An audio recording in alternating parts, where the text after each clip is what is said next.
അങ്ങനെ അവരെത്തി ഗസയിലെ പീഡനങ്ങൾ അനുഭവിക്കുന്ന കുട്ടികൾക്കും മുതിർന്നവർക്കും സ്ത്രീകൾക്കുമൊപ്പം ഭീരുക്കളായി മാറി നിന്നവർ കാണട്ടെ ധീരന്മാരായ യുവതീ യുവാക്കൾ, നല്ല മനുഷ്യർ. അതിനിടയിൽ നല്ലൊരു കാഴ്ചയും സ്ക്രീനിൽ കാണാം.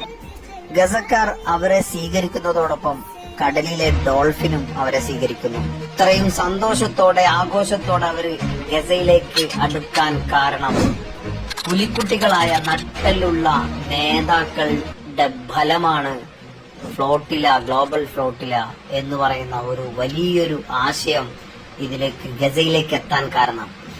വളരെ ശക്തമായ പിൻബലം അവർക്കുണ്ട് എന്നുള്ളത് ലോകം കണ്ടു കഴിഞ്ഞു.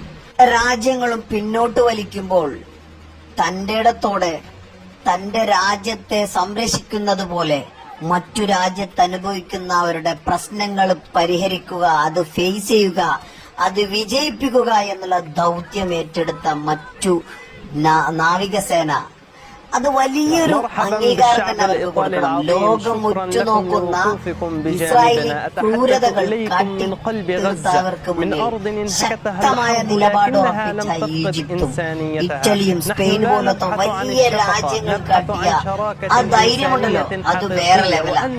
ഇതിൽ പങ്കെടുത്ത മുഴുവൻ ആളുകൾക്കും കുടുംബമുണ്ട്, വലിയ ഉത്തരവാദിത്തമുണ്ട്. പക്ഷെ അവരുടെ ലക്ഷ്യം ഗസയിലെ മനുഷ്യരായിരുന്നു.